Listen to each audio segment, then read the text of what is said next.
South Africa sabingelela kanza ukuthi kuphi na plan khona nibe lo mduduzo ngamkhwanazi sivela kwenhlangano ithuleleni sinibela ke sengapha endena sengwavuma enkantolo yakhona la esifunda sengwavuma singapha ke namhlanje ke sizoseka ke nisamkhumbula kubaba uNdimande uze la enkantolo ke ngodaba ke lenzuka sike yomshado wakhe ulana ke namhlanje enkantolo ke obekusuku athende ngale uqala ke le divorce yakhe babheke nayo nomkakhe uhamba ke namalungu omndeni kodwa ke uzosatha sibeke ukuthi ke ungabe ke kwenzakalani ngaphathe enkantolo kukephi njengamanje kubhekwe baba siyakhuleka nkosana. Yebo baba. Ninjani nkosana? Hayi ngiphilile baba njani ndo? Siyathokoza ngicela ungiphakamise nje bakuzwe kahle abantu. Baba sila enkantolo namhlanje umhla ka 11 kuJuly 2025 kwenzakalani ba? Kuke kwana ne delay yokuthi icala liqale ngesizathu sokuthi bekunamacala ke ecriminal nemurder abe ezothethwa ngaphambili. Kutheke ngo2 noma before 2 la selingena ke ludaba lwethu base bezaba ke impahla njengoba nazi imphakathi ukuthi ngake nganitshela ukuthi impahla zami zabuye kanjani. Umuzi oseMamfene leJozini kuthiwa awukho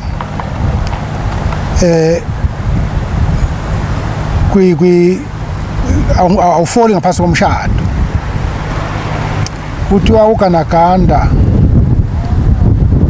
ilandini yathengwa umfana omdala bese kuthiwa ican loader ibell can loader kuthiwa nayo yathengwa umfana omdala walomfazi engikhala ngaye kwathiwa lo mfana futhi unenkomo ezine kwathiwa uMr Mbokazi unenkomo ezingu12 okungubhuti wakhe walomfazi kuthiwa ke uCelani oyindodana yomfowethu ongelamayo owashona ena 3 months ngamkhulisa kuthiwa yena ke uneinkomo ezisithupha. So ke kuthe uma udaba luqala kufanele unkosikazi ethule ubufakazi lase li ajema icala kwathiwa asiye ku break kodwa ubese efungisiwe ukuthi njengoba ezothula ubufakazi nje kufanele njengoba ezophuma siye elantshini akangakhulumi na ngisho noyedwa umuntu asazi ke noma kwanjalo. Sitheke mase sibuyele enkantolo ngo2 njengoba inkantolo ibishilo kwase kuhamba ugesi wahamba ugesi uma uhamba ugesi sahlala ke silindi imantshi ephethe uthe mhlambe emva ka 40 minutes yangena yasithi icela ukuba udaba lolu luhlehliswe lumhla ka 8 August ngokuvumelana kwakhe nabameli lumi kanjalo kudaba kumanje ukukhumbuza abantu nje baba uNdimande ngoba siyabala ama-asset ngokuhlukana kwayo abantu aba-understand mhlawumbe abanye abafika manje abazobe udaba lwakho la esikhona wawukade ufike kuthina kathweni ukhala ngokuthi ke emshadweni wakho kube nezingane esithi phecelezi ngesiZulu kuthiwa amavezandlebe ezibe khona emshadweni wakho uthe uthola manje ngokusho kwakho wakuveza kuthini uzocela usizo ungabe kunjalo kusenjalo impela zingaki kwenzakalani izingane zingaki baba izingane emshadweni wami unkosikazi ukuzala kasithupha yeah kodwa ingane engeyami la inye entombazana lezi ezinye ke zitholakale emshadweni wami ngendlela emnyama. Ubuwazi ukuthi ezakhe ingane bengazi ukuthi ngezami ingane namanje usamile ukuthi akuzona ezakhe emazweni akho namanje ngisamile ukuthi akuzona ezami uma ngabe bephikisana nalokho kufanele bengiprove phela ngokuthi senze DNA kodwa ke iDNA njengoba ngangishelo ngiseqaleni abafuni ukuyenza Yebo. Ummeli wakhe wabo ubamba ayeka ade sisengwavuma nje sikhuluma sisobonjeni kuleli yasonto sikhuluma lona lolu daba lapha elufake khona ukuthi izingane sezikhulile wathi ummeli wami cha izingane zikhulile kodwa kunecala elikhona Uthi unkosikazi ezakhe izingane uthi yena ngezami yebo mina ngitha kuzona ezami nginobufakazi enginabo ngalokho engikusho futhi ngisamile angeke ngize ngishintshe uma ngabe bona befuna ukuthi bephikisana nalokho abangivumele phela siyothatha igazi yebo so ama assets lawa ke athiwa yacazwe enkantolo lo nenkomo impahla zikabani zonke lezi zimpahla zami lezi yebo zonke ngiyacela nje ukuthi inkantolo uma ngabe sesiphinda sibuye mhla ka8 lolu daba iluphathe ngendlela efanele ngoba udaba lwami aluphathwa ngendlela efanele namanje ngiyakhala aluphethwe ngendlela efanele yebo South Africa okwethu njengenhlangano ithuleni ukunqanqa nabantu behlisa ukuthi abavele bakhulume basho mangabe benenkinga abasuke bebhekene nayo ngane zakwethu ngoba ke izimo ze-GBV zisixakile eSouth Africa zisixakile ngalendlela ukuthi kuze kugcine kuphetha kabi kugcine kuze kuphuma ngisho imphefumulo kwezine zezikhathi ngokwehlukana kwabo kubantu abasuke be-frustrated niyakhumbula nje sinodaba tesihlelela babomgabhe emtuba naye okwe same into ebiyenzeke emshadweni wakhe naye ngama divorce kanje kwayo enkantolo kuze kube namhlanje naye isinqumo sakhishwa enkantolo asemgculisile ngoba even namanje impilo yakhe umgabhe naye salengele weni ngesinqumo sakhishwa enkantolo esicelayo njengethwele ukuthi inkantolo ngempela mayiphethe ke amakhesi njengalawo engathi ngempela zinga-applya the sober minded ukuze bakhiphe ama-decision nama-court judgment azokwazi ngempela ukuthi zonke iy'nhlaka ziyaneliseke ngesinqumo esuke sikhishwe yinkantolo uma ngempela kuthi kufuneka kucutshungulwe bonke ubufakazi siyazicela iy'nkantolo ngempela azicubungulisise konke ubufakazi obusuke bulethiwe ukuthi kuyiqiniso ngempela yini singagcina silahlekelwa imphefumulo ngento ebeyingakwazi ukuthi ixazululeke okubuhlungu njengamanje nangubaba ula uhamba nomndeni wakhe uzomeseka naye ke ngibonile ngapha nayo mama behamba nomndeni wakhe ubuzomeseka kubhlungu ke mangabe sekunje ngoba bekuhlelo ngathi abantu abangazani kodwa labantu baganiselene imshado ihlanganisa imndeni emibili makukuhle kusathiwa kuyashadwa kodwa mase kunje thina esibuka nje eceni kathuleni siyasibuka ukuthi kwaze kwababhlungu ukubuka kuqheka kodonga nezinto ebeyithinta abantu ababili kodwa seyihlakaza lemndeni le esuke ihlanganiswe kanzima yilokho nisho ukuthi abantu abavele kuzana ukuthi kuxazulwe ngomlomo ngoba konke konakala ngomlomo kulungiswa ngomlomo baba undimani siyabonga nje Nkosi yami siyabonga nje nawe ukuthi ngempela ukwazile ukuthi ke konke isimo bhekene naso ukwazi ukuthi uyibambe uyithobe ukwazi nawe ukucela usizo kwabamthetho baba kukhona ke okubi engithanga ukwedlulise lapha mhla ka20 May ngangihamba ngisensimini njengoba ingekho into engivimbayo ukuthi ngihamba ngiyobona into zami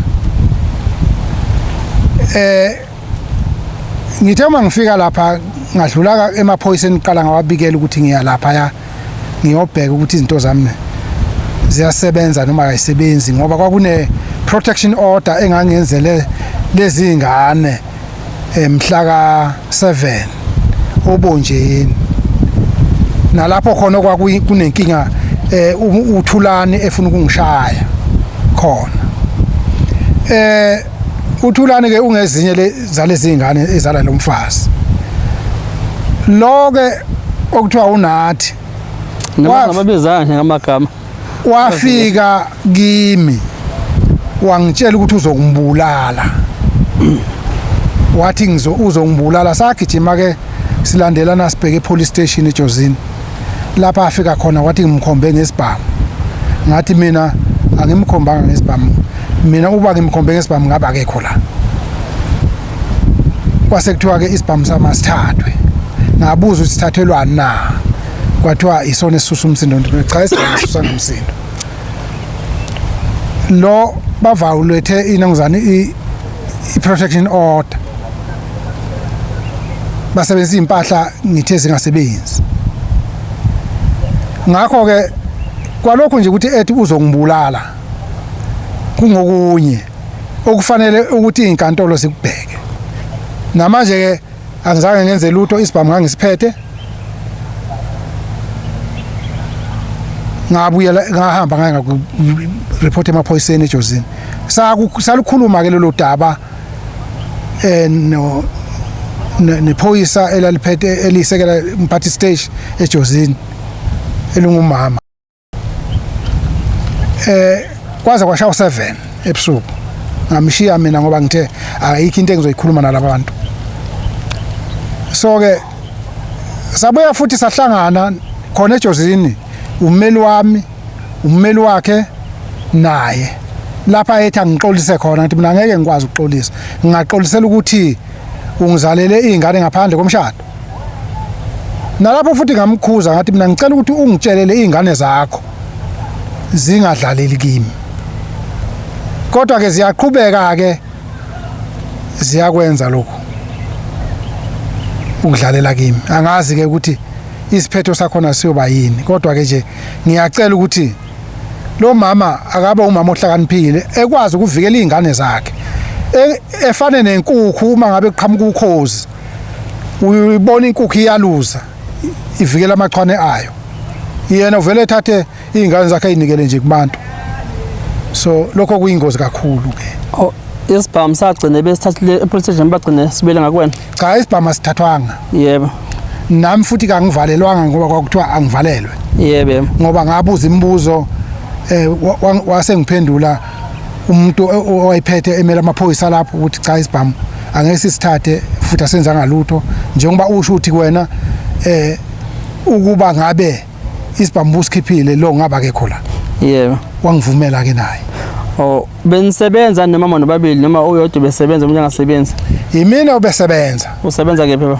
ngisebenza emasotsheni yebo yena wayesebenza eplazini eMjindi kuthe ngo1992 emva kokuqala kwalezi igameko zakhe wase resign emsebenzini kuthe ke ngoba ngangisenginogandaganda abakubo bangicela ukuthi angisondele kubo bona banomhlaba mina nginogandaganda saqala lapho ke sasebenza nabo wafa ugandaganda wami ngo1993 uma uqeda ukufa ugandaganda ngase ngiyabatshela ukuthi ayi ngiyaphuma la uma wakhe wakhala wathi ngingaphumi ngoba lapha eJozini emakhathini sekuhlongoza ukutshala umoba uma ngabe uhamba kusho ukuthi lo moba lensimu isifile ngamnikeza isikhathi esingayisothi ngiyoyicabangisisa lento kwaba kanjalo ngambuyisela impendulo ukuthi hayi kulungile ngizolinda wahamba ke watshala umoba wahamba waya kwa credit board inhlangano ithuthukisa abalimi kwathiwa ngeke bemnikeze akaqualify ukuthi anganikezwa iloan ayifuna okungukuthi uyehluleka ke ukulima wabuya weza kimi lo mama umama walonkosikazi wathi mntanami ngisacela ukuthi uzame ukuthi le ndawo ilimeke ngazama ke ngakumfowethu uGideon Demand ngake ngacela ukuthi akanginikeze akangidayisela umoba kodwa anginayo imali wathi umfowethu ngizokhokha kanjani ngamtshela inhlelo engizokhokha ngazo wanginikeza ke umoba ngake ngatshala kulensimu le namhla okuthiwa ngeyabo kodwa yimina umsunguli walento uma ngabe sesitshalile wamila umoba sabiza umlungu ozubona emlungu nanku umoba usukhona wafika umlungu yaphuma iloni yatshala yonke lensimu engu 8.5 and 8.1 hectares eyayisele kodwa kwathatha isikhathi esingango 7 years ukuthi mina ngithole nje imali kuleyo mali eyayisungulwe yimi ngoba ngangithi ngiyababuza bethi hayi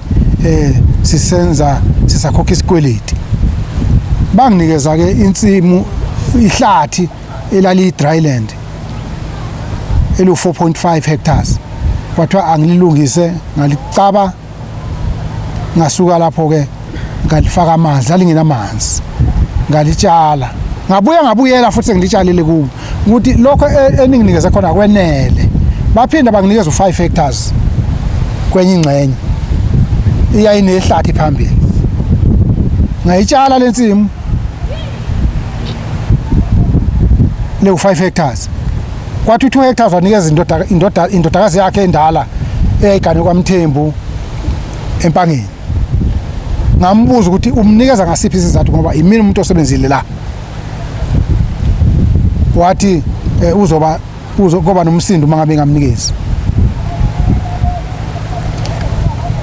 Ngase ngikhuluma ke noSithole ukuthi kangifunela indawo, bangifunela indawo baSithole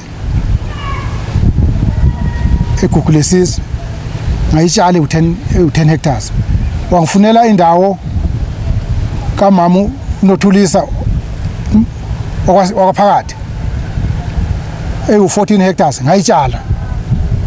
Wanginikeza futhi enye yakwaphakathi kubo kwaTembu eyu18 hectares ngayitshala. Kwase kuba umsebenzi omkhulu kakhulu lo namhlanje engelutho kuwo. Lilonke amandla akho wonke lawa Nkosi. Konke kungokwami. Usuyaphuca namhlanje. Ngiphuciwe. Asithembe ukuthi ke izinkantolo ngempela ke zizocubungula nje basicela nje ukuthi azicubungule ngempela sikwazi ukuthi sikhiphe isinqumo esizokwazi ukuthi sigculise izinhlanga zombili. Siyabona baba uhamba nomndeni la ozokweseka. Singaqonda ukuphefumula nje kwabo ndesizwe. Nangu ubaba ngapha. Nkosi yami sabingela baba. Hayi ngiyabingelela. Ubaba bani? Ubaba uNdimande umfowethu lo. Yebo. Baba bayelamani babakhe emdala. Bengithi nama ngize bo hlanganyela kanye nomfowethu ngizwe ukuthi kanti yini le ebaxabanisa ngake inkantolo ehluleke ukuthi ixazulule. Sihambile ke njengoba kade sichaza salalela kodwa manje nami kukhona lapha engagculiseki khona inkantolo ekwenzayo. Inkantolo uma ngabe ithatha isinqumo ufuna ithathe kubo bantu bobabili labe sizoba lamlinga decide nelilodwa. Ngoba manje uma decide nethi sinike okunye isinye isithombe sokuthi ungathi khona lapha echeme khona. Sicela ukuthi kungachenywa. Uma ewonile umfethu kuvela ukonakala, uma le nkosikazi wonile kuvela ukonakala, babe sebakwazi njengenkantolo size njengoba ngenkantolo ngoba sizokhuluma ukuthi ayixazulule lento. Manje inkantolo kunokuyixazulula ayixazulule. Iyayiqhatha nje impi yaphambili. Asazi ukuthi uma le mpi iqhatha inkantolo izoyilamula yini uma isiqhathekile. Kuhle uma iqhatha inkantolo iphinde ilamule. Yebo. Nkosi yami ngibingelele baba. Yebo. Ubaba bani? Ndimande Eric. Nawe umnewenu baba. Ewubhodi. Baba sila enkantolo. Sesihambile ngalicala la mfowethu. Ayiphumi incazululo yakhona. Isinqumo sesitholi. Basithi namuhla phela basiza apha mhla 11 ngwavuma. Sizomuka nethemba ukuthi hayi lo phela icala. Yathetha icala, thela waphela icala bathi basawudlilathi sibe ngo2. Siyahlala ngo2. Ugesa wokho icala kuthiwa sheshele mhla 8 August. Kuyasimangaza ke lathi lokuthi mase yini inkinga. Sesolinda lona le date bayisholo ukuthi mhlawumbe izinkantolo zozimazi sibukelela. Alithetheke phela icala sazi ukuthi lithethe ngokweqiniso. Yebo. Umfowethu angaphuqi izinto zakhe usebenza isosha asebenza kabi. Ahlale entabeni egangeni kodwa namhla kuthi unozilo. Lento isithunsa usonke nje somndeni ukuthi angaba nozilo kanjani umfowethu asebenza isikhathi eside kanje. Awondla zona lezi ingane lezi namuhla usezona ezimhlukumezako. Yebo. Kuyasixaka le nto thina ukuthi kuyini. Siyabonga baba. Siyabonga. Kukhona nembokodo la ekhona la. Nansi imbokodo nayo izokweseka ubaba. Yebo, sawubona mama. Yebo sawubona mkhona. Yebo mama ubani Nkosi? Mama Mathenjwa. Mama Mathenjwa senkantolo wena lapha kaNdimande Bhuti. Yebo. Yes. Usiza wakho lo. Usikolo wami lo. Yebo. Ubhuti lo sisalwa igazi lelodwa. Kwakukuhle kushadwa. Kakhulu phela besikhonsene kakhulu naye. Nikikiza impela ukuthi wangena emakothela amabala. Yethi ngangingekho ke mhlaba ekikiza ngingafikanga kodwa ngangazi ukuthi umshado ukhona. Nakho ke sengena omubi phakathi kwabo manje. Awu nami kuyangimangalisa kakhulu. Kuyangimangalisa nje. Yebo. Ukuthi iwayi bathatha isinqumo esinje. Kodwa ke phela yikho into esingayenza isinqumo siphakathi kwabo bobabili. Ingakho basithathile ke kodwa nje sila sizosupporta igane kaBaba.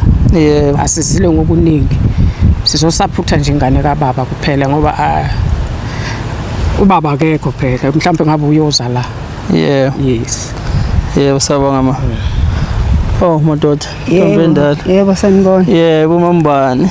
Ngumama Mkhwanazi. Hawu wakithi madoda. Hawu ithina siphethize phela. Hawu. Khawula shoma, khawula somkhela.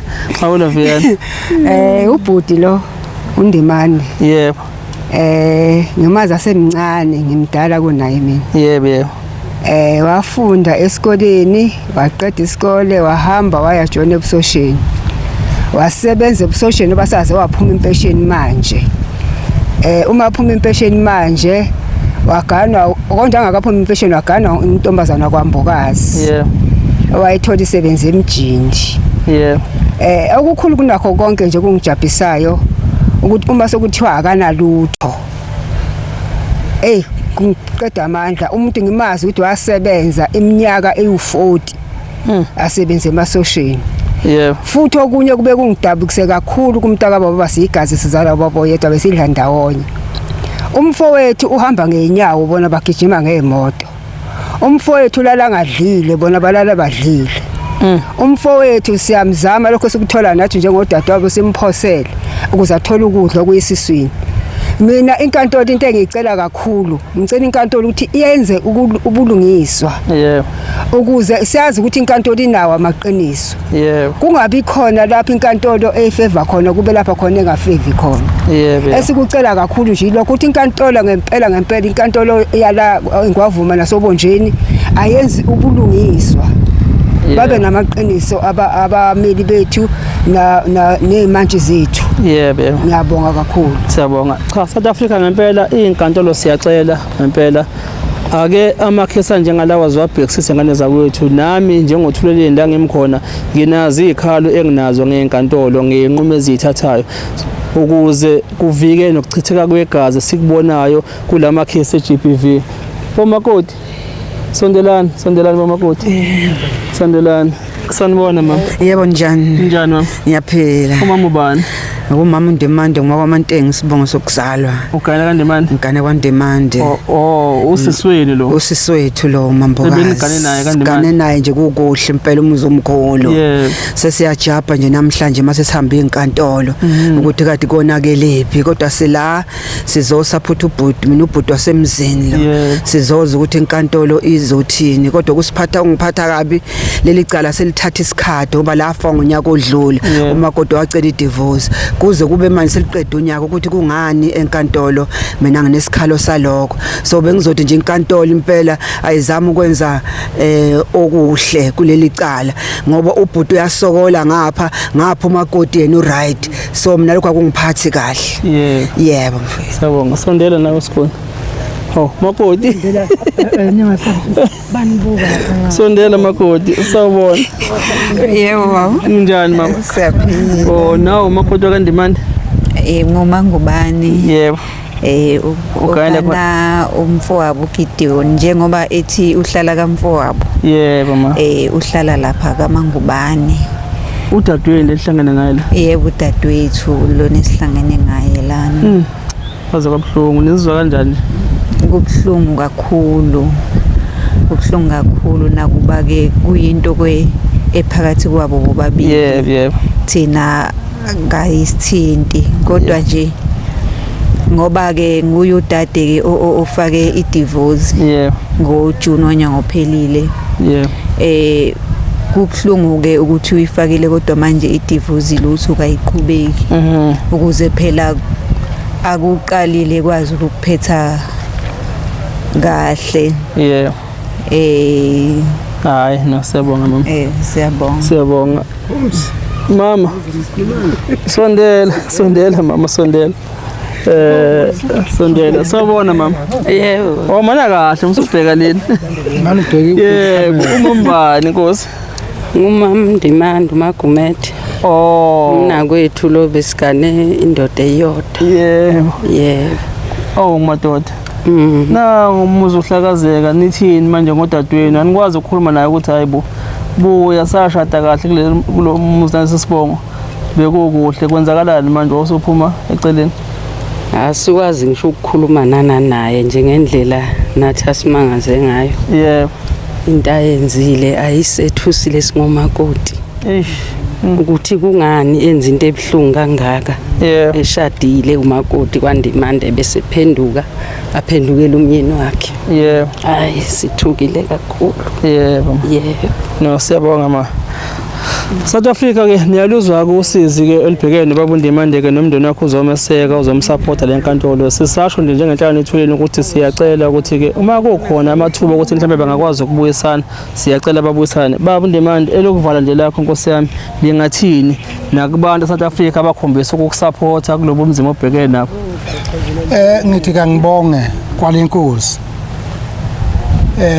Kubo bonke nje abantu engibaziyo nengabazi ngiyengibone lapha ukuthi bangilandela kangakanani.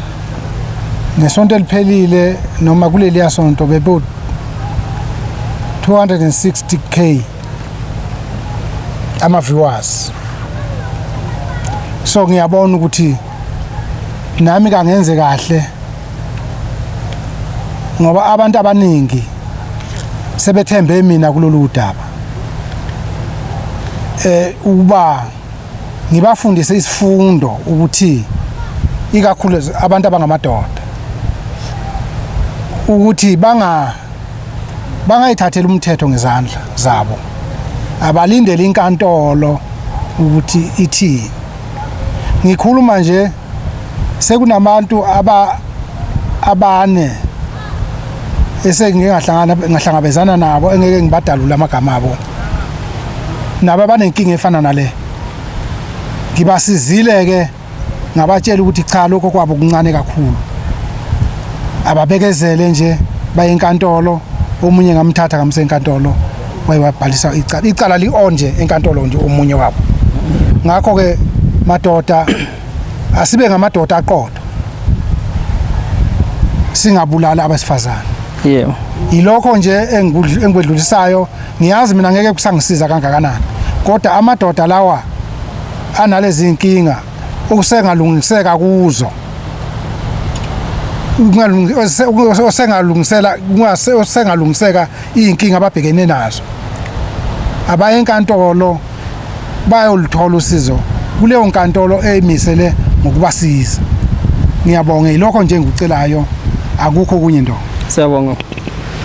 Yebo, South Africa ke ilokho besize ngakho ke la sizaqhubeka ke siyawaseka namadoda sibaseka nabantu besimame siseka nezingane ngokulingana njengenhlangano ethuleni nesikhathi bayala muntu osuke evele kuthina ecela usizo siyameseka ukuthi isikhalena naso akwazi ukuthola ubulungiswa. Siyacela ukuthi amadoda nawo avele ngempela aphumele ngaphandle eze alicele usizo sizokwazi ukuthi asupporteke noma ngasabangayithini mhlawumbe la bekhona kodwa mabekhuluma bayokwethola ukuthi besekwe njengoba baba uNdimande evela ngempela baningi abantu besilisa sebevela abakhalayo even baba uMgabhi naye uvinjwe evinjiwe amadoda ekhala kunomunye nje ozayo osuke enkandla naye othi wabona uba udaba lika baba uNdimande noLamgabhi naye ubhekene nenkinga kanje uthe nje ethuleni ngiyeza kunanensizwa nje enye kade ngisele voice note nayo kuyona igiloma wengane ke hayi ke isithathile isinqumo impela ithe nje ayona iyomthuma uphuthu ayidlali nje ayisafuna ukuzwa lutho ngoba into ayenze kuyena kubhlunga lendlela sizamile ukuthi siyamehlisa umoya singaziki ukuthi ke